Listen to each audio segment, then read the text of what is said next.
بسم الله الرحمن الرحيم الحمد لله نحمده ونستعينه ونؤمن به ونتوكل عليه ونعوذ بالله من شرور أنفسنا ومن سيئات أعمالنا من يهده الله فلا مضل له ومن يضلله فلا هادي له ونشهد أن لا إله إلا الله ونشهد أن محمدا عبده ورسوله صلى الله تعالى عليه وعلى آله وصحبه وسلم تسليما كثيرا أما بعد فأعوذ بالله من الشيطان الرجيم بسم الله الرحمن الرحيم قالت يا أيها الملأ إني ألقي إلي كتاب كريم إنه من سليمان وإنه بسم الله الرحمن الرحيم ألا تعلوا علي وأتوني مسلمين قالت يا أيها الملأ أفتوني في أمري ما كنت قاطعة أمرا حتى تشهدون قالوا نحن أولو قوة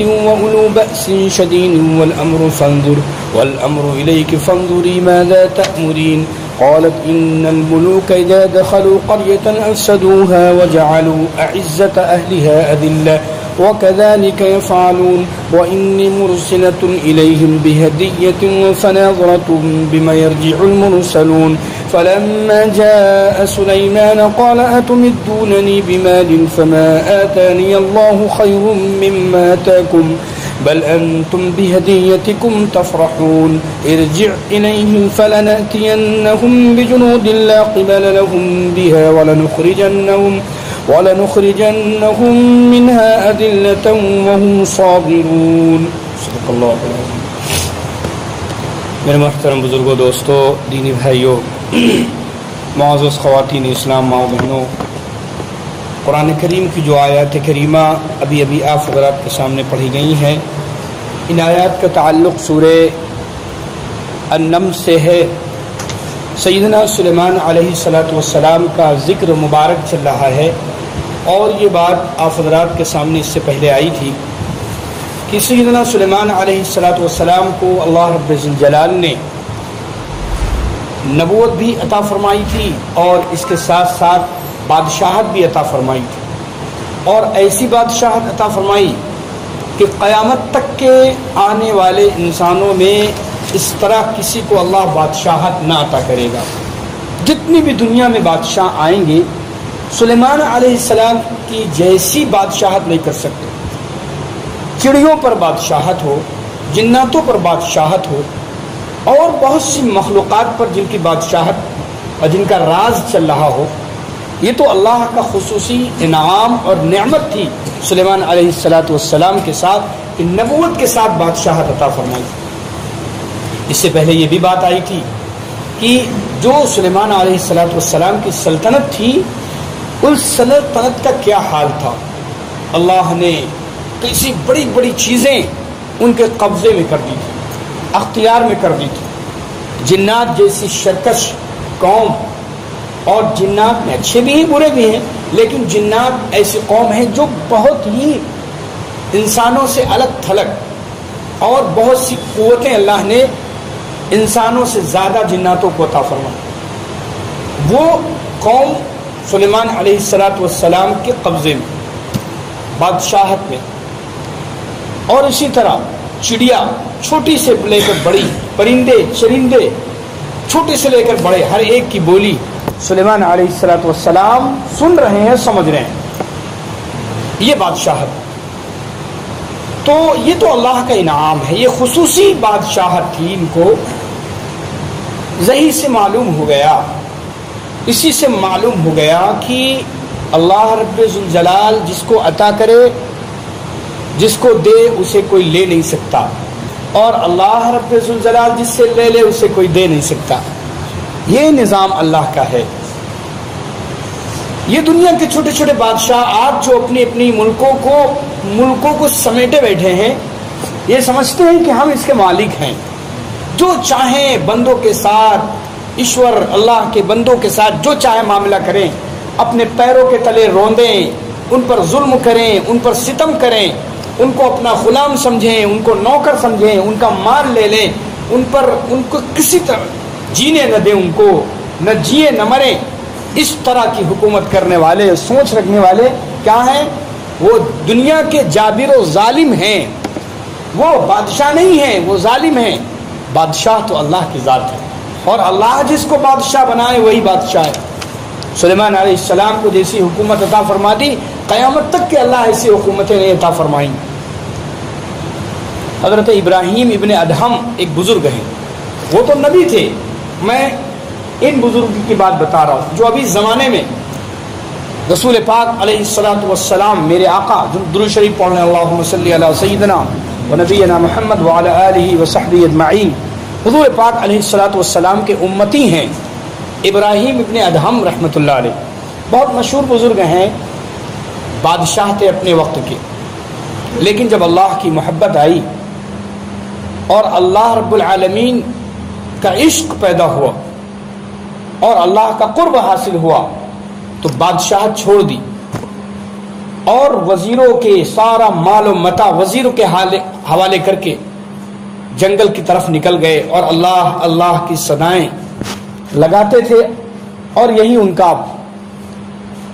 مشن تھا، یہی ان کا نقطۂ نظر تھا، اور یہی ان کی زندگی تھی۔ بہت دنوں کے بعد وزیر جو بڑے امانتدار بڑے ایماندار ان کے وزیر تھے، حکومت چلا نہیں پا رہے تھے، تو تلاش کرتے کرتے ابراہیم ابن ادہم رحمۃ اللہ علیہ کے پاس پہنچے اور کہتے ہیں کہ اے حضرت ہمارے آپ چلیے۔ حضرت ابراہیم ابن ادہم رحمۃ اللہ علیہ اپنی گدڑی سے لے تھے، سوئی سے، دریا کے کنارے، سلام دعا ہوئی، بھائی کیسے آنا ہوا؟ وزیر سے پوچھا، کہا بس ہم آپ کو بلانے آئے۔ خیریت؟ کہا آپ سلطنت سنبھالیے، کوئی چلا نہیں پا رہا، سلطنت حکومت ملک کو کوئی چلا نہیں پا رہا، آپ ہی چلائیں گے۔ کہا کون سی سلطنت؟ کہا جو آپ کے وزیر ہیں، آپ کے کتنے غلام خادم ہیں، آپ کے کتنے نوکر ہیں، آپ کا پوری پرجا آپ کے لیے اور آپ کی رعایا آپ کے لیے جو ہے بالکل بےتاب ہے آپ سے ملاقات کے لیے، آپ حکومت سنبھال لیں۔ تو ابراہیم ابن ادہم رحمۃ اللہ علیہ نے یہ سن کر اپنی جو ہاتھ میں سوئی تھی جسے گدڑی سے لے تو اس کو دریا میں ڈال دی، اور وزیر سے کہا کہ یہ سوئی جو دریا میں نے ڈالی ہے ذرا اپنے جو ہمارے نوکر بتا رہے ہو نا، خادم غلام، ان کو ذرا دریا میں کہو جائیں اور سوئی میری لے کے آئے، ڈھونڈ کے تلاش کریں۔ تو اب ظاہر وزیر نے حکم دیا تو کچھ جو نوکر ملازم تھے ماہر تھے دریا کے، وہ گئے تلاش کرنے کے حضرت کی سوئی ڈھونڈے تو تلاش ملی نہیں رہی، بہت پریشان، ڈھونڈتے ڈھونڈتے آخر میں تھک گئے، باہر آئے اور معذرت کر لی کہ ہم نہیں تلاش کرتے، میں نہیں ملی۔ تو حضرت ابراہیم ابن ادہم نے فرمایا وزیر سے کہ دیکھو تمہاری یہ سلطنت، تمہارے یہ ملازم، تم کہہ رہے ہو ہمارے یہ نوکر، اور یہ سلطنت ایک سوئی تک نہیں ڈھونڈ سکتے تو کس کام کی؟ پھر کہا دیکھو میری حکومت اس وقت کیا ہے، اللہ نے مجھے حکومت کیسی عطا فرمائی؟ کہا کہ اے دریا کی مچھلیوں میری سوئی مجھے واپس کر دو، لے آؤ اللہ کے حکم سے۔ تو کچھ دیر کے بعد کچھ مچھلیاں اپنے منہ میں سوئی، کوئی سونے کی کوئی چاندی کی، دبائے ہوئے باہر نکلی۔ حضرت ابراہیم ابن ادہم نے کہا کہ وزیروں سے دیکھو یہ دو، یہ سب مچھلیاں ہمارے اللہ کے فضل و کرم سے، اس کے احسان سے ہم نے حکم دیا یہ تابع، اور سوئی لا کر باہر۔ پھر کہنے لگے ہماری سوئی اس میں نہیں ہے، یہ تو سونے چاندی کی سوئیاں لے کر آئی ہوں، میری لوہے کی سوئی جو میں نے ڈالی تو وہی لے کر آؤ۔ دیکھا تھوڑی دیر کے بعد کہ ایک مچھلی منہ نکالا اس نے، اور وہی سوئی جو حضرت نے ڈالی تھی وہی لے کر اوپر آ گئی اور ڈال دیا، لا کر پھینک دیا حضرت کے سامنے۔ تو حضرت ابراہیم ابن ادہم رحمۃ اللہ علیہ نے وزیروں سے کہا کہ دیکھو تمہاری وہ حکومت اچھی ہے یا یہ میری یہ حکومت؟ کہا جاؤ تم سنبھالو حکومت، چلاؤ حکومت، بادشاہت کرو، مجھے بادشاہت نہیں چاہیے، اللہ نے مجھے غیبی، اللہ نے مجھے بادشاہت عطا فرمائی ہے۔ تو میرے دوستو اللہ جس کو بادشاہت عطا کرے وہ سب سے بڑا بادشاہ ہے، سب سے بڑا سکندر ہے وہ، جو اللہ جس کو عنایت کرے، جو جس پر اپنا فضل فرما دے۔ تو حضرت سلیمان علیہ السلام پر خصوصی فضل اللہ نے عنایت فرمایا تھا، تو ایسی حکومت حضرت سلیمان علیہ السلام نے کی۔ ہدہد کا واقعہ پہلے آیا، آپ کو بتایا گیا تھا کہ ہدہد حضرت سلیمان علیہ السلام کی فوج میں جو تھا وہ بڑا زبردست انجینئر تھا، وہ اس کا کام یہ تھا کہ وہ سلیمان علیہ السلام جب چلتے تھے تو جہاں پڑاؤ ڈالنا ہوتا وہاں اپنی چونچ مارتا اور بتاتا سلیمان علیہ السلام سے کہ پانی یہاں کتنی دور پہ ہے اور کیسا پانی. تو اگر پانی دور پہ ہوتا نہ ملتا تو سلیمان علیہ السلام لشکر سے کہتے اور آگے چلو یہاں پانی نہیں ہے. تو اس طرح اس کی ذمہ داریاں تھیں ہدہد کی. ایک دن غائب ہوا تو سلیمان علیہ السلام نے یہی کہا تھا کہ اس کو سزا دوں گا. بہرحال ایک خبر لے کے آیا اور وہ خبر کیا تھی کہ اے سلیمان علیہ السلام میں ملک سبا گیا تھا. ملک یمن میں راجدھانی صنعاء کے پاس ایک شہر ہے سبا نام کا. وہاں ایک ملکہ میں نے دیکھا کہ وہ بہت بڑا اس کا تخت ہے اور وہ اپنے تخت پہ بیٹھی ہے. سورج چاند کی وہ پوجا کرتے, اللہ کی عبادت نہیں کرتے, سورج کی عبادت کرتے ہیں. سورج کو اپنا خدا مانتے ہیں اور اس کے ساری قوم بڑے بڑے سپہ سالار, بہت بڑی حکومت ہے. یہ ہدہد نے خبر دی. تو حضرت سلیمان علیہ السلام ظاہر ہے کہ ملک یمن قریب نہیں تھا, قریب تھا ملک شام سے. سلیمان علیہ السلام نے سوچا کہ یہ ہمارے ہوتے ہوئے یہاں توحید کا ڈنکا بجانے کے لیے اللہ نے ہمیں بھیجا, اللہ کو ایک جاننے کے لیے اس کی دعوت کے لیے ہمیں بھیجا, اور یہ ہمارے قریب رہ کر سورج کی پوجا کر رہی, اللہ کے غیر کو اپنا خدا مان رہی. لہذا سلیمان علیہ السلام نے خط لکھا اور خط لکھ کے ہدہد کو دیا کہ بھیا اپنی نجات چاہتے ہو, اگر ذبح نہیں ہونا چاہتے ہو تو یہ کام کرو, دیکھیں گے اگر خط کا جواب آ گیا تو سمجھو تمہارا معاملہ صحیح ہے, تم کو انعام ملے گا, ورنہ سزا پا جاؤ گے. تو بہرحال خط لکھ کے ہدہد کو دیا کہ جا کر ملکہ کے اوپر ڈال دینا اور پھر وہاں سے ہٹ جانا. وہ کیا جواب دیتے, وہ سارا خط آج کا موضوع یہی ہے, آج کا عنوان یہی ہے. وہ خط جا کر روشندان سے ہدہد گیا اور ملکہ سو رہی تھی, وہاں جا کر اس کے سینے پہ ڈال دیا. وہ جب اٹھتی تو خط پڑا ہوا دیکھتی. ملکہ سمجھدار تھی, یہ بات تھی. ملکہ بلقیس نام تھا, اور اس ملکہ کے بارے میں آتا ہے کہ اس کا جو تخت تھا 7 کمروں کے اندر 80 گز لمبا, 80 گز لمبا, 40 گز چوڑا تھا. اتنا بڑا تخت, ہیرے جواہرات زبرجد اور بڑی بڑی موتیوں ہیروں سے وہ مرصع تھا, جڑے ہوئے تھے. اتنا خوبصورت تخت تھا اس کا. اس وقت اس زمانے میں اس علاقے میں کہیں ایسا تخت نہیں تھا, اتنا قیمتی, اتنا خوبصورت, اور 40-80 گز لمبا, پورا ملور گھیر کے اس میں اتنا بڑا تخت ملکہ بلقیس کا. تو سلیمان علیہ السلام نے خط دیا اور خط ڈال دیا ہدہد نے, اور وہاں سے جناب والا ہٹ گئے. اب وہ ساری باتیں سمجھ رہے ہیں, ان کی سن رہے ہیں کیا کہتے ہیں, کیونکہ پوری خبر دینی, انفارمیشن دینی پوری حضرت سلیمان علیہ السلام کو. تو جب خط وہ پڑھا, اٹھی وہ, تو وہ خط دیکھا. علماء نے لکھا ہے غالباً حضرت سلیمان علیہ السلام کو جب اللہ نے اتنی صلاحیت عطا فرمائی تھی تو عربی, چونکہ ملک شام میں تھے, ملکہ بلقیس کی زبان عربی تھی, تو عربی میں خط لکھا ہوگا, یہی زیادہ رائے. تو خط پڑھا, اور خط پڑھنے کے بعد قالت یا ایھا الملأ, اپنے وزیروں کے پاس آئی اور کہنے لگے اے میرے دربار کے وزیروں, انی القی الی کتاب کریم, میرے اوپر ایک خط ڈالا گیا ہے جو بڑا عزت والا خط لگتا ہے. خط کا مضمون پڑھ کے ملکہ بلقیس سمجھ گئی تھی کہ کوئی یہ عام انسان کا خط نہیں, یہ بڑا مبارک اور عزت دار انسان ہے جو مختصر سے مضمون میں سب کچھ کہہ ڈالا. اس طرح خط تھا حضرت سلیمان علیہ السلام کا. تو کہنے لگی کہ بڑا معزز خط آیا ہے. انہ من سلیمان, اس نے اپنے مفہوم, کہتے مفہوم ادا کرنا, تو وہ خط پورا اس میں ڈیٹیل نہیں آئی کہ خط کا مضمون کیا تھا, لیکن وہ اپنے مفہوم میں بتا رہی ہے. ملکہ کہہ رہی کہ خط میں یہ لکھا تھا, شروعات یہاں سے تھی انہ من سلیمان, یہ سلیمان کی طرف سے ہے, یعنی بھیجنے والا سلیمان ہے. یہ خط کا طریقہ ہے لکھنے کا کہ پہلے اپنا نام لکھو, کون ہو, کس نے بھیجا, اس کے بعد جس کے بعد بھیجے جا رہے اس کو لکھو. لیکن ہمارے ہاں پہلے محترم المقام, واجب الاحترام اور سماحت الشیخ, پیجامہ و لنگی کے بعد آگے پھر جو ہے لکھتے ہیں آگے. تو یہ ہمارا طریقہ ہے, لیکن وہ طریقہ نبیوں کا طریقہ یہ ہے کہ پہلے نام اپنا لکھتے تھے, کس کی طرف سے ہے یہ. تو انہ من سلیمان, سلیمان کی طرف سے ہے. اور کیا تھا سلیمان علیہ السلام نے اپنا نام اوپر ڈال کے کنارے لکھا تھا انہو بسم اللہ الرحمن الرحیم. یہ خط بھیج رہے ہیں سلیمان اور اللہ کے نام سے شروع کر رہے ہیں جو بڑا مہربان نہایت رحم والا ہے.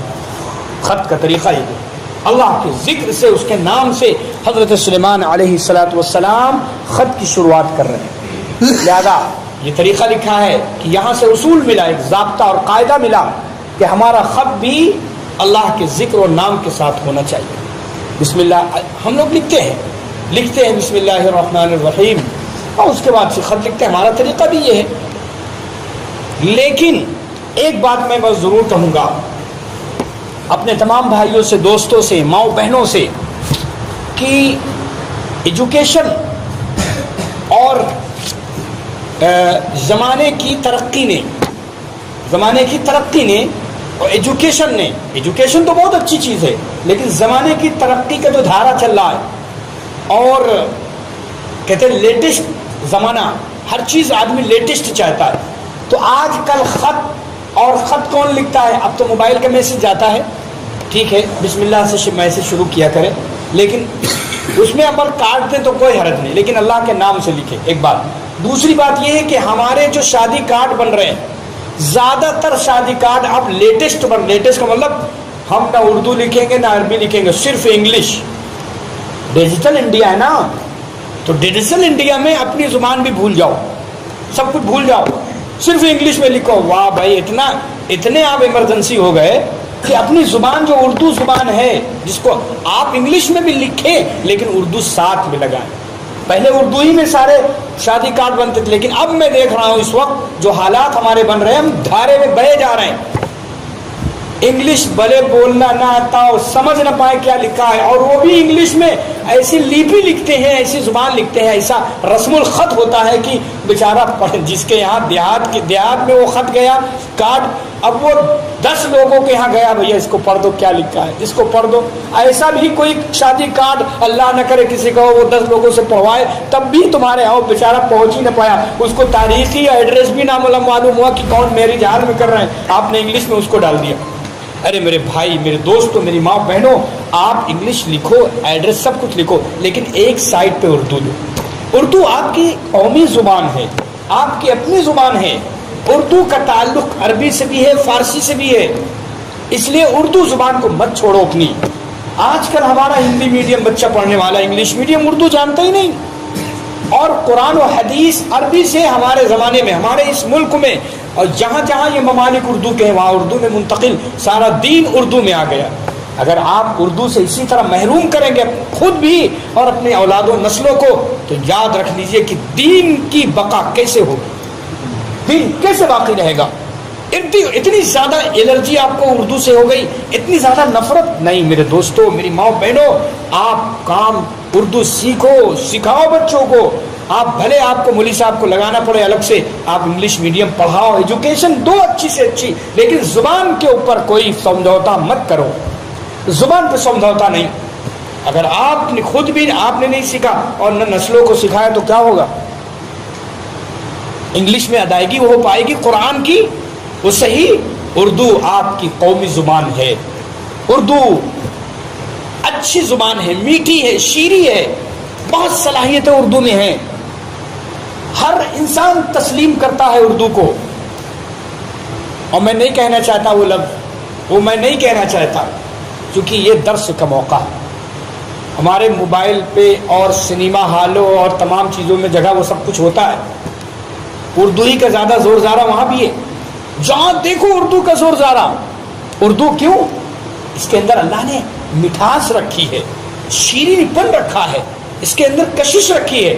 لہذا آپ اردو سے محروم نہ کرو اپنی اولاد و نسلوں کو. اور آپ کہیں بھی شادی کارڈ یا خط لکھو, آپ انگلش میں لکھو ٹھیک ہے, ہندی میں لکھو ٹھیک ہے, لیکن ایک سائڈ پہ اردو ہونا چاہیے, ایک سائڈ پہ اردو. اس کا سمجھوتا, اس پہ سمجھوتا مت کرو.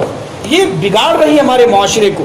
ہمارا معاشرہ تہذیب اور تمدن, ثقافت والا معاشرہ, اور ثقافت و تہذیب و تمدن اللہ نے اردو زبان میں رکھی, اردو ثقافت میں رکھی, ادب لحاظ اردو کے اندر ہے.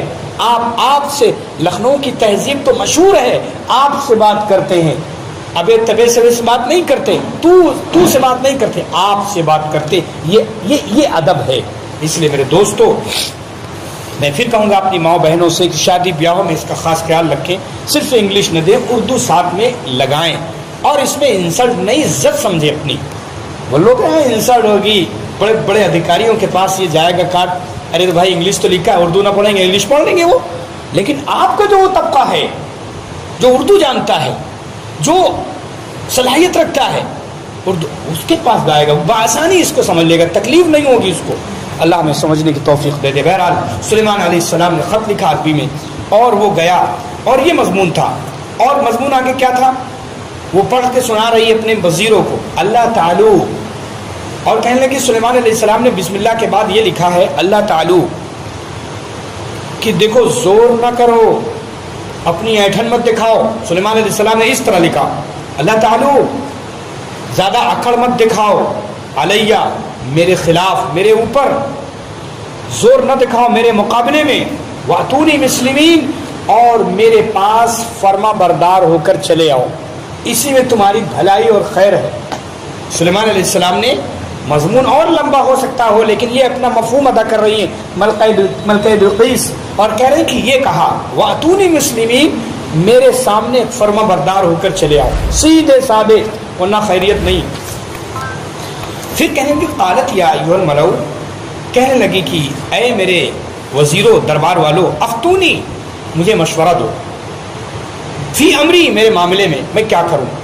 ما کنت قاطعۃ امرا حتی تشہدون، کہ دیکھو میں نہیں طے کرتی کوئی کام تمہارے حاضر اور تمہارے مشورے کے بغیر، تمہاری حاضری تمہارے مشورے کے بغیر میں کام نہیں کرتی. اب ذرا حتی تشہدون، تم حاضر ہو جاتے ہو، موجود ہوتے ہو، تب کوئی کام ہم مشورہ کر کے آگے بڑھاتے.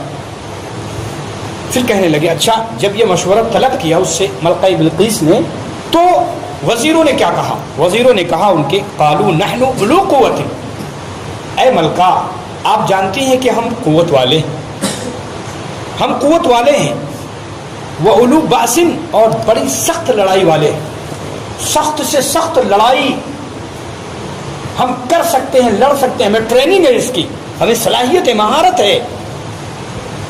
لیکن معاملہ والامر الیک، آپ جب اتنا سمجھ گئے کہ ہم کسی کام میں پیچھے نہیں، لیکن والامر الیک، معاملہ آپ کے اوپر ہے، آپ جیسا حکم کریں گے ہم ویسے ہی تیار ہیں، آپ جیسا کریں. والامر الیک فانظری ماذا تأمرین، آپ جیسا حکم کریں ہم اس کے لیے تیار ہیں، آپ دیکھیں، باقی لڑنے کا مسئلہ ہم اس کے پیچھے نہیں.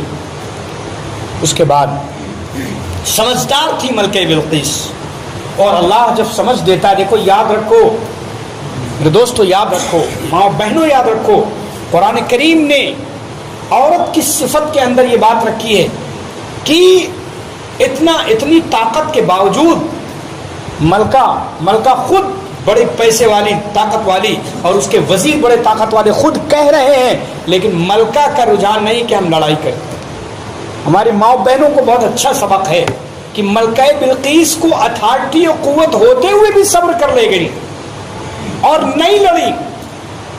اور ہمارے گھروں میں تو اتھارٹی بھی نہیں، تب بھی پھٹ پھٹ روزانہ لڑائی بات گھروں میں ہوتی ہے، شوہر سے، گھر والوں سے. میری ماں بہنوں، یہ ایک نیک عورت کا شیوا نہیں، نیک عورت کی صفت نہیں، اچھی عورت کی، بہترین عورت کی یہ صفت ہے کہ وہ معاملے کو سلجھائے. دیکھو ملکہ بلقیس اتنا اہم معاملہ ہے، اس کے ساتھ قوت و طاقت بھی ہے، لیکن معاملے کو سلجھانے پہ لگی. اس لیے عورت کی ذمہ داری یہ ہوتی ہے، ایک نیک عورت کی خاصیت اور اس کی صفت یہ ہے کہ معاملہ اگر بگڑ بھی رہا ہو تو وہ سلجھا دے گی، وہ سلجھا دے گی. اسی لیے کہتے ہیں میرے دوستو، یاد رکھو، علماء نے لکھا ہے، روایتوں میں آیا کہ ایک عورت کل قیامت کے دن اپنے ساتھ 4 آدمیوں کو جہنم لے جائے گی. ایک عورت اگر وہ اپنے آپ پہ آ گئی، باپ کو، بیٹے کو، بھائی کو، شوہر کو، اور یہ کہے گی اللہ کے دربار میں کہ سب کچھ ہم گناہ کرتے رہے، یہ تمام ہمارے بڑے قریبی تھے لیکن ہمیں منع نہیں کیا، ہمیں سمجھایا نہیں، ہمیں دعوت نہیں دی، ہمیں اچھی بات نہیں بتلائی، نیک راہ ہمیں نہ سجھائی، ہم گندگی میں، گناہ میں پڑے رہے، یہ دیکھتے رہے، ہمیں کچھ ہم جا رہے ہیں جہنم تو ہم ان کو بھی لے چلیں گے ساتھ۔ اور ایک اور بتا دیں آپ کو، دنیا میں کی ایک نیک خاتون ایسی گزری ہے، یہ تو وہ خاتون ہوگی جو جہنم لے جائے گی 4 آدمیوں کو، دنیا کی ایک نیک خاتون ایسی بھی گزری ہے کہ جس کے 4 رشتہ دار یہی وہ نبی ہیں۔ کون بتائے گا؟ میں نے شاید کس کو بھیجا بھی تھا، 4 رشتہ دار اس کے نبی، باپ نبی، بیٹا نبی، شوہر نبی، بھائی نبی۔ کون بتائے گا وہ نیک خوش قسمت عورت کون ہے دنیا کی؟ تو بتائے گا؟ معلوم ہے کسی کو؟ وہ نیک خاتون جس کے والد نبی، بیٹا نبی، شوہر نبی اور اس کے بھائی نبی، وہ ایک نیک خاتون ہے دنیا کی جس کو الیہ بنت یعقوب کہتے ہیں۔ الیہ بنت یعقوب علیہ الصلوۃ والسلام حضرت یعقوب کی بیٹی ہیں یہ۔ ان کے والد تھے حضرت یعقوب علیہ السلام نبی، بھائی تھے یوسف علیہ السلام وہ بھی نبی، ان کے شوہر تھے ایوب علیہ السلام وہ بھی نبی، اور ان کے بیٹے تھے ذوالکفل علیہ السلام وہ بھی نبی۔ تو بیٹا نبی، باپ نبی، بھائی نبی، شوہر نبی، یہ خوش قسمت ایک عورت دنیا میں ایسی گزری ہے۔ اور میرے دوستو عزیزو، تو ایسی خوش قسمت عورت ہیں دنیا میں، بلکہ بلقیس کا حال یہ تھا کہ الجھنا نہیں، طاقت بھی ہے، سب کچھ بھی ہے، لیکن نہیں، سجھاؤ اس کے اندر ہے، صلاحیتیں ہیں اس کے اندر، اس نیک خاتون میں۔ کہنے لگی قالت ان الملوک، اپنے وزیروں سے کہہ رہی، دیکھو کتنی بہترین بات کہہ رہی، ہمیں سبق لینا چاہیے، ایک پیغام ہے ملکہ بلقیس کا پوری دنیا کی خواتین کے لیے۔ کیا؟ ان الملوک اذا دخلوا قریۃ، کہ اے وزیروں جب بادشاہ کسی گاؤں شہر میں داخل ہوتے ہیں اور جلائی جنگ کا ماحول ہوتا ہے، اور جنگ کی حالت میں جب داخل ہوتے ہیں، اور ایسے بادشاہ بڑے بادشاہ تو کیا کرتے ہیں؟ افسدوہا، اس بستی کو تہبالا کر ڈالتے ہیں، تہس نہس کر دیتے ہیں اس شہر کو اور اس بستی کو۔ وجعلوا عزت اہلھا اذلہ، اور وہاں کے عزت دار لوگوں کو ذلیل کر دیتے ہیں، جو وہاں کے سردار ہوتے ہیں ان کو مٹی چٹا دیتے ہیں۔ یہ ان کا بادشاہوں کا کام ہوا کرتا ہے۔ تو ہم چاہتے نہیں کہ ایسا کچھ ہو کہ ہمارے ملک میں کوئی ایسا بادشاہ ہے اور ہمیں عزت سے ذلت کی طرف لے جائے۔ بادشاہوں کا یہ کام ہوتا ہے۔ تو وہ کتنا اچھا سجھاؤ دے رہی ہیں ملکہ بلقیس اپنے وزیروں کو، کہ اس کا مطلب کیا تھا؟ اس کا مطلب یہ تھا کہ ہماری پستی ہے، سلیمان کے خط سے پتہ چلا ہے کہ وہ بہت بڑے، بہت ہی ان کے ساتھ کوئی قدرت ہے۔ اس نے، اس دور اندیش خاتون نے، ملکہ بلقیس نے اندازہ لگا لیا تھا، خط کا مضمون بھانپ لیتے ہیں لفافہ دیکھ کر، تو یہ بھانپ لیا تھا کہ واقعی یہ بادشاہ عام بادشاہ کوئی نہیں ہے، یہ ہے کوئی ایسی ذات جس کے ساتھ اللہ کی کسی ذات کی قدرت لگی ہوئی ہے۔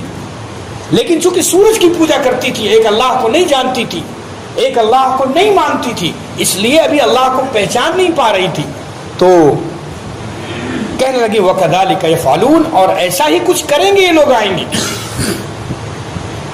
لہذا کیا ہوا؟ پتہ چلا کہ یہاں سے پتہ چلا کہ لڑائی ہم نہیں کریں گے، ہم جنگ نہیں کریں گے۔ اب اس نے ایک طریقہ سوچا کہ اس بادشاہ کے بارے میں معلومات کرنے کا، کہ بادشاہ کو کیا چیز چاہیے، مال چاہیے، کیا چاہیے، اس کا طریقہ سوچا اس نے۔ وَإِنِّي مُرْسِلَةٌ، کہنے لگی میں بھیجتی ہوں ان کی طرف کچھ تحفہ، کچھ ہدیہ، میں ہدیہ بھیجتی ہوں۔ فَنَاظِرَةٌ بِمَا يَرْجِعُ الْمُرْسَلُونَ، پھر دیکھتی ہوں کہ وہ کیا جواب لے کر آتے ہیں جو بھیجے گئے۔ 500 اس نے 500 مرد، خوبصورت نوجوان 500 بھیجے، ان کو بہترین لباس پہنا کر۔ 500 لڑکیاں، عورتیں سجا دھجا کر بھیجی، اور پھر ہیرے جواہرات، ایک تخت، سونا چاندی جو اس کے پاس تھا، بہت کچھ بھیجا ہدیے میں کہ جاؤ۔ یہیں سے پتہ چل جائے گا کہ یہ سلیمان بادشاہ مال والے ہیں، عزت چاہتے ہیں، مال چاہتے ہیں، یا خوبصورتی چاہتے ہیں، کیا چاہتے ہیں، یہیں سے پتہ چل جائے گا۔ اتنی دور اندیش خاتون تھی، لہذا یہ 500 لے کر ادھر ملکہ بلقیس یہ بھیج رہی، ادھر اللہ تعالیٰ کے پیغمبر تھے حضرت سلیمان علیہ السلام، وہیں پتہ چل گیا ہدہد جیسے لوگوں نے آ کر فوراً خبر دے دی کہ یہ معاملہ، یہ سارا نظام طے ہو رہا ہے ملکہ کے ہاں، یہ ملکہ اس طرح چاہ رہی ہے آپ کے پاس بھیجنے کو۔ سلیمان علیہ السلام نے کہا اچھا آنے دو ان کو۔ تو کہنے لگی کہ فلما جاء سلیمان علیہ السلام کے پاس وہ لوگ آ گئے، ملک یمن سے نکلے اور پورا لاؤ لشکر ان کے ساتھ تھا، اور اس کے بعد ملک شام پہنچے سلیمان علیہ السلام کے پاس۔ سلیمان علیہ السلام نے ان پر روک ڈالنے کے لیے پہلے سے سارا نظام، بہت کئی کلومیٹر تک سپاہی لگا دیے تھے، تلواریں، فرش بہترین، ان کو کیا کمی؟ اللہ کی قدرت جس کے ساتھ شامل حال ہو پوری، تو اس کو کیا کمی؟ سارا نظام دیکھ کے ان کی آنکھیں خیرہ ہو گئیں۔ جتنے وہاں کے 500 غلام اور باندیاں آئے تھے، دیکھ کے سلیمان کی حکومت اور تخت و تاج کو، ان کے سپاہیوں، ان کی دولت و سلطنت کو، ان کی بادشاہت کو دیکھ کے دنگ رہ گئے۔ آنکھیں کام نہیں کر رہی تھی، زمین پیروں کے نیچے سے نکلی جا رہی تھی کہ ارے ایسا بادشاہ، یہ اپنا ہدیہ بھی سب بھول گئے کہ ہم کیا لے کر آئے کیا نہیں لے کر آئے۔ سلیمان علیہ السلام کے پاس پیش کیا، حضرت میری ملکہ نے ڈرتے ڈرتے سلیمان علیہ السلام کا روب تھا ان کے اوپر، ڈرتے ڈرتے وہ ہدیہ پیش کیا۔ سلیمان علیہ السلام نے کہا چورن لے کے آیا، تو چورن کی پڑیا لے کے آؤ میرے پاس۔ فلما جاء، جب یہ پہنچے سلیمان کے پاس، آ رہا تمہیں دوننی، سلیمان علیہ السلام نے کہا کیا تم لوگ میرا تعاون کرنا چاہتے ہو مال کے ذریعے، مجھے خریدنا چاہتے ہو مال کے ذریعے؟ فما آتانی اللہ خیر مما آتاکم، سو جان لو سن لو، جو مجھے اللہ نے نعمتیں، مال و دولت سب کچھ عطا کیا ہے، وہ تمہارے اس سے کہیں بہتر ہے، اس چورن کی پڑیوں سے زیادہ بہتر ہے۔ خیر، یہ بہتر ہے، مما آتاکم، جو تم کو دیا گیا اس سے کہیں بہتر ہے۔ دیکھ لو میری جاہ و جلال، میری سلطنت دیکھ لو، وہ تو ایسے ہی سلطنت ہو چکے تھے۔ اس کے بعد بل انتم بہدیتکم تفرحون، پھر سلیمان علیہ السلام کہنے لگے جاؤ اپنا ہدیہ تم ہی خوش رہو، اس پر لے کے جاؤ، واپس کر دیا۔ ہمارے جیسے ہوتے کہ لاؤ حج آئے در گھسیٹم دم دم دم نہ کشیزم، ہمارا تو حال یہ جیسا ہو بس پیسہ آنا چاہیے، مال آنا چاہیے، اچھا ہو برا ہو، خراب ہو حلال ہو، جائز ہو ناجائز ہو، اللہ ہم سب کی پوری امت کی حفاظت فرمائے۔ حلال مال اللہ کو پسند ہے، اگرچہ 1 روپیہ کیوں نہ ہو، حرام 1 لاکھ کیوں نہ ہو، اللہ کی نظر میں اس کی کوئی حیثیت نہیں۔ اس لیے میرے دوستو، ایمان والے بھائیوں بہنوں، حلال مال کھاؤ اور حلال مال اپنے بچوں اولادوں کو کھلاؤ، اور حلال ہی مال کی فکر کرو۔ اللہ کو حلال مال پسند بھی ہے اور اللہ اس میں برکت دیتا ہے۔ ایک صحابی رسول پاک صلی اللہ علیہ وسلم کی خدمت میں آئے، اے اللہ کے پیغمبر، بہت سے لوگ آتے تھے، کچھ دے دیجئے، مانگتے تھے، سوال کرتے، میرے آقا کچھ ہوتا تو دے دیتے۔ ایک صحابی آئے، مجھے ضرورت ہے، مجھے کچھ دے دیجیے۔ حضور نے فرمایا اچھا، مانگنا اچھی چیز نہیں، نہ مانگا کرو، محنت کرو۔ حضور نے فرمایا تمہارے گھر میں کچھ ہے؟ کہا اللہ کے پیغمبر میں فقیر آدمی، ہاں میرے گھر میں ایک چادر ہے اور ایک پیالہ ہے۔ اتنا سامان گھر کا، ایک اس فقیر صحابی کا، اس غریب صحابی کا ایک پیالہ۔ کہنے لگے کہ اچھا جا پیالہ لے کے آؤ۔ پیالہ لے کے آئے اور چادر لے کے آئے۔ حضور پاک صلی اللہ علیہ وسلم کی مجلس لگی ہوئی ہے، صحابہ بیٹھے ہوئے، آپ نے فرمایا کہ کون خریدے گا یہ پیالہ اور اس کی چادر؟ ایک صحابی کہنے لگے 1 درہم میں ہم خرید لیں گے۔ حضور نے فرمایا اچھا اور بتاؤ زیادہ میں کون خریدے گا؟ تو ایک صحابی کھڑے ہوئے، کہا 2 درہم میں ہم خرید لیں۔ آپ نے بیچ دیا اس کے پیالے اس کو، پھر کہا کہ جاؤ 1 درہم کھانے پینے کا انتظام کرو گھر والوں کے لیے۔ دیکھو میرے آقا کا سلیقہ، طریقہ زندگی کیسی ہے۔ ہزاروں سال نرگس اپنی بینوری پہ روتی ہے، بڑی مشکل سے ہوتا ہے چمن میں دیدور پیدا، کہ تو نے محمد سے وفا تو ہم تیرے ہیں، یہ جہاں کیا چیز لوح و قلم تیرے ہیں۔ محمد صلی اللہ علیہ وسلم کی زندگی پہ جو آ جائے اس کی زندگی سنور جائے، جو پیارے حبیب کی سنت پہ آ جائے اس کی دین و دنیا پوری سنور جائے۔ یہ تھے صحابہ، اور صحابہ کی دین و دنیا دونوں سنوری پیارے آقا کی صحبت میں، آپ کے ماننے میں اور آپ کی اتباع میں۔ یاد وہ صحابی، آپ نے 2 درہم کا بیچا، 1 کا کھانا خریدوایا، کہا 1 بازار جاؤ کلہاڑی لے کر آؤ۔ کلہاڑی لے کر آئے، میرے آقا نے اپنے ہاتھ سے اس میں بیٹ لگایا، اور امام الانبیاء نے بیٹ لگا کر آپ نے دعا دی اس کے لیے، اور کہا جاؤ اس لکڑی کاٹو جنگل سے اور خرید بیچ دو بازار میں، 15 دن سے پہلے آنا نہیں میرے پاس، آنا نہیں میرے پاس۔ لہذا وہ گئے اور انہوں نے میرے آقا کے بتائے ہوئے طریقے کے مطابق لکڑی کاٹنا شروع کیا اور بیچنا شروع کیا. دیکھو محنت پر. اور 15 دن پہ 10 درہم لے کے آئے, 8 درہم لے کے, 8 درہم, 8 یا 10 دونوں روایتیں. تو یہ لے کے آئے میرے آقا کے سامنے. کہا میرے آقا جہاں میں فقیر تھا آج اللہ نے یہ دے دیا. میرے آقا نے فرمایا جاؤ آدھے کا سامان خریدو گھر کا بیوی بچوں کے لیے, اور آدھا جا کر پھر لکڑیاں کاٹو بیچو. یہ تمہاری برکت کی زندگی ہے, اور اس میں اللہ نے برکت ڈالی. یہ حلال کمائی ہے, رزق ہے حلال. آج بہت سا ہمارا مسلمان طبقہ, مومن طبقہ, رکشے والا ہو, محنت کش ہو, وہ محنت کش حلال روزی کو کہاں ڈال رہا ہے؟ شراب میں, جوئے میں. یہ مسلمان کی بات کر رہا ہوں میرے دوستو. اپنا ایمان والا بھائی, اپنا ایمان والا بھائی حلال کمائی کو کہاں پھینک رہا ہے؟ کہاں پھینک رہا ہے؟ وہ ڈال رہا ہے شراب میں, وہ جوئے میں اور دوسری چیزوں میں. اللہ ہم سب کی حفاظت فرمائے. حرام کمائی ڈالی جائے تب بھی گناہ ہے. حلال کمائی آپ اس کو ضائع کریں, اللہ حساب لے گا, پوچھے گا کل قیامت کے دن کہاں سے کمایا, کہاں خرچ کیا, اس کا حساب دو, اس کا حساب دو.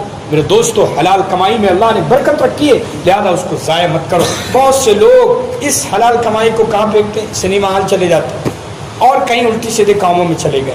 حلال کمائی کو ضائع نہ کرو, اس کا صحیح استعمال کرو, صحیح استعمال کرو, اللہ اس میں برکت دینے والے. تو حضرت سلیمان علیہ السلام نے کہا اپنا ہدیہ لے کر جاؤ واپس, مجھے نہیں چاہیے. ارجع الیہم, پھر جا ان کے پاس. ہاں فلنأتینہم بجنود لا قبل لہم منہا, جاؤ لوٹو ان کے پاس, جاؤ اپنی ملکہ کے پاس جاؤ. تم نے دیکھ لیا ہماری سلطنت, ہماری شوکت, شان دیکھ لی, جاؤ یہ ہدیہ لے کر اپنی ملکہ کے پاس جاؤ. فلنأتینہم بجنود, اور اب ہم پہنچتے ہیں ان پر. اب ہم آیا ہی چاہتے لشکر لے کر آئیں گے, ایسا لشکر لے کر آئیں گے تمہارے لوگوں کے پاس کہ لا قبل لہم بہا, اس کا کوئی مقابلہ نہیں کر سکتا. ایسا لشکر. وَلَنُخْرِجَنَّهُمْ مِنْهَا, اور ہم نکال دیں گے ان کو وہاں سے, أَذِلَّةً ذلیل کر کے, بے عزت کر کے. وَهُمْ صَاغِرُونَ, اور یہ بڑے خوار ہو جائیں گے, ذلیل ہو جائیں گے. اس طرح کی باتیں کی تو ظاہر روب ڈالنا مقصود تھا. جب یہ باتیں سنی تو سمجھ گئی ملکہ, واپس ہوئی, ان کے سپاہیوں نے ساری باتیں بتائیں ملکہ سے, اور باتیں بتا کر ملکہ سے کہنے لگے ملکہ آپ مقابلہ, آپ کا ہدیہ اور سب یہ بالکل چورن ہے ان کے مقابلے میں, ان کی کوئی حیثیت نہیں ہے سلیمان کے مقابلے میں. لہذا خیر اسی میں ہے کہ ہم لوگ چلے انہی کے پاس, اور جیسا وہ کہہ رہے ہیں ہم ایمان لے آئیں, ہم اسلام پہ آ جائیں. ہماری خیر اسی میں ہے, کیونکہ جو سلطنت, جو قدرت اس مالک نے, ایشور نے سلیمان کو دی ہے, ہم ذرہ برابر ان کے مقابلے کے نہیں. لہذا ملکہ بلقیس سمجھدار تھی, سوجھ بوجھ رکھنے والی تھی, لہذا اس نے فوراً تیاری شروع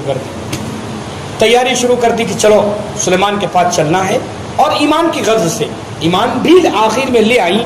میں انشاءاللہ آئندہ اس کو درس میں آپ حضرات کے سامنے رکھوں گا کہ ملکہ بلقیس کیسے آئیں اور کیا واقعہ پیش آیا, اور پھر ملکہ بلقیس پھر کیا ہوا, نکاح ہوا کہ سلیمان علیہ السلام کے ساتھ نہیں نکاح ہوا.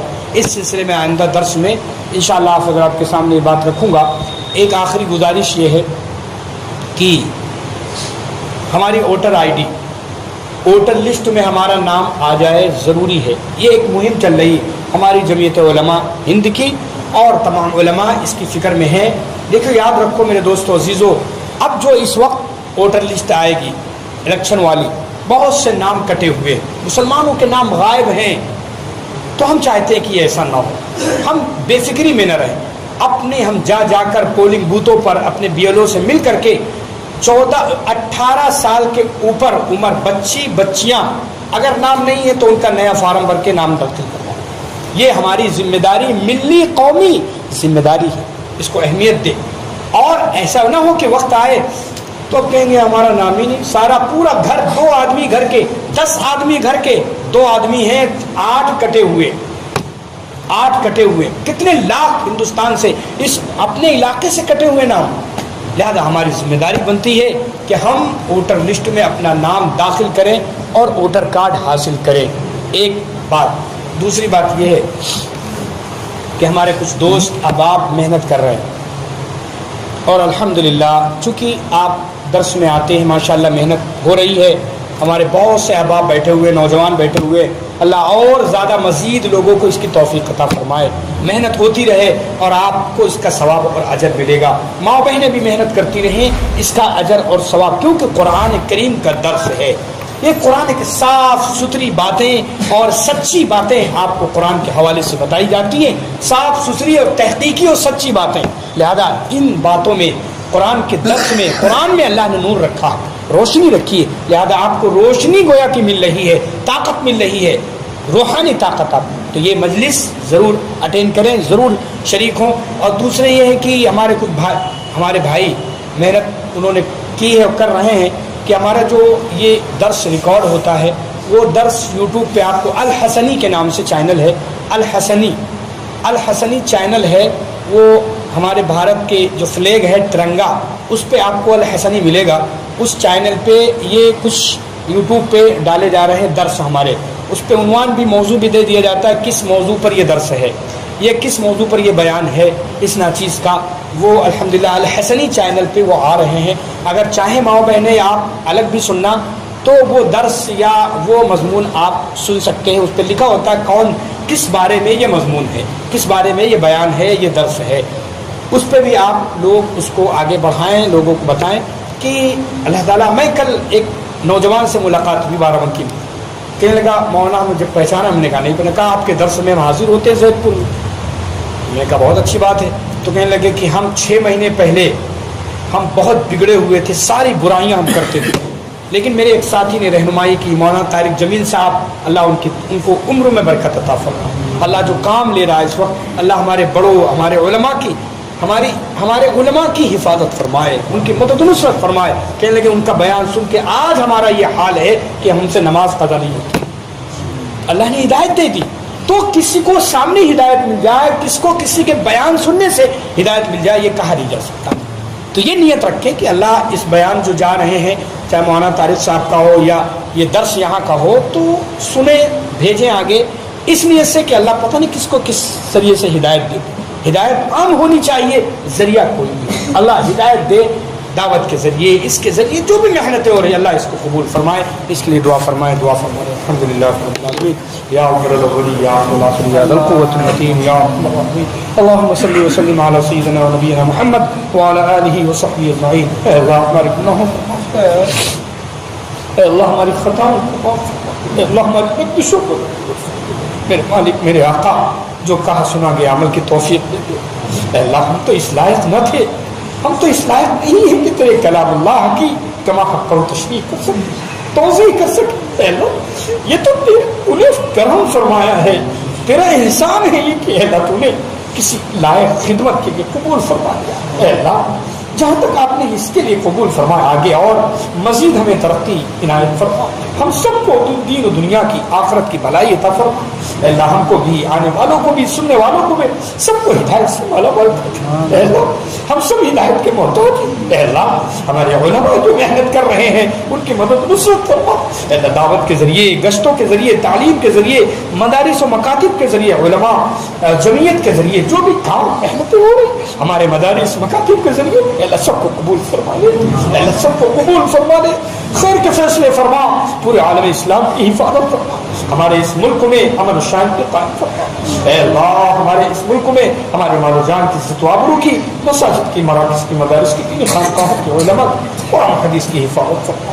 اے اللہ جو بیمار ہیں شفا عطا فرما، جو پریشان حال ہیں ان کی پریشانیوں کو دور فرما۔ اے اللہ جو اتنے بھائی بہنیں یہاں اے اللہ آئے ہیں، جو حاجتیں ان کی جائز مرادیں ہیں دلوں میں، ان کو اے اللہ ان کی مرادوں کو پورا فرما، جائز مقاصد میں کامیابی عطا فرما۔ اے اللہ تمام مرحومین کی مغفرت فرما۔ اے اللہ ہمارے بہنوئی صاحب کی مغفرت فرما، اور جو اس دنیا سے جا چکے سب کی مغفرت فرما۔ آمین یا رب العالمین۔ صلی اللہ علیہ نبی کریم، سبحان ربک رب العزۃ عما یصفون، سلام علی المرسلین، الحمد للہ۔